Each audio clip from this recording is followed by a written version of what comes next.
One thing we've been hearing from all the cast I've spoken to is I worked with Ilya before and it was fantastic, so whatever he was going to do, I was going to come back. Oh, wow. What is it about your method and the way you approach filmmaking that connects so well with actors? It's a great question. I mean, they would know better. I would like to think that, I run a very fun set, as fun as it can be under the stress of, making sure we're getting everything we need. I am very respectful.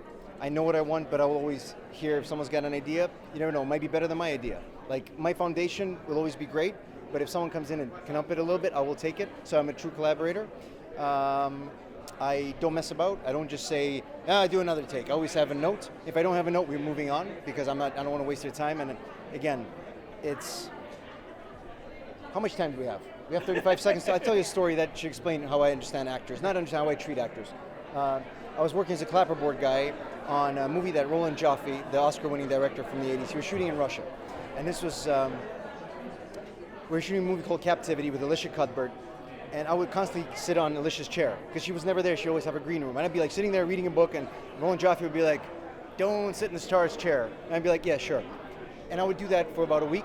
And then one day at lunch, she comes in, I'm sitting in her chair because no one's there. I'm like, who cares? I'm a young, dumb idiot. I was 35, no, I'm kidding. I was like 20, 23 or so.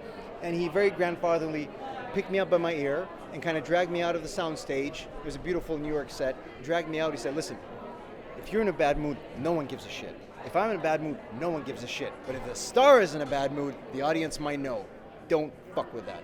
And I was like, don't fuck with that. So I don't fuck with that. That's it. And it really shows in the action. I'm sorry, I hope you can edit out the fucks. Oh no, we'll keep them in. Oh, yeah. Fuck censorship. Sorry. But it really comes across in the film because the chemistry you get between certainly Idris and John, in particular, is fantastic. And you touch on all the kind of relevant political issues, but in such a light way that the action's also there, but it keeps the story moving. How do you work that balancing act? You just think about it a lot.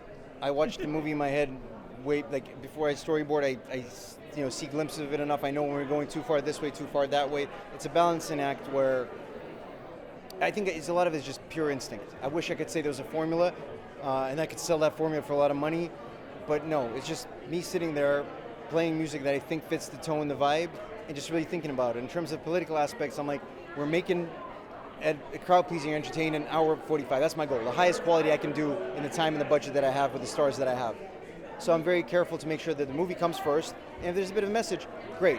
But the message, if you don't get the message, that's fine. You're going to enjoy the film. If you get the message, great. I'm happy because I think the message is full of light, hope, and optimism, which I do think the world needs, no less now than ever. And the action is superb. I loved it. So, but rather than talking about all of it, I want to pick out one in particular, the fire engine. Okay. How much fun was that to do, and how much thought did that take beforehand? We're on set in Trieste, Italy. The truck is being ready to get lit on fire.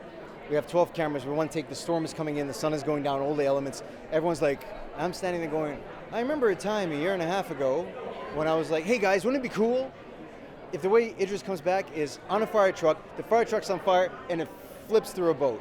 And I was like, yeah, it sounds great, let's put it in. We won't be able to do it, it's too complicated, too expensive, and we forget about when we do it. It's like, I don't concentrate as much on the action during the scripting phase. And then I'm standing there and it's about to happen, I'm like, yep, kid in the candy store. That is really, that is the moment. I should be a picture of me in the definition of in the dictionary, yeah. Awesome, well, it's a great film, and congratulations. Thank you. I'm so happy you enjoyed it. Thank you. Thank you. Thank you.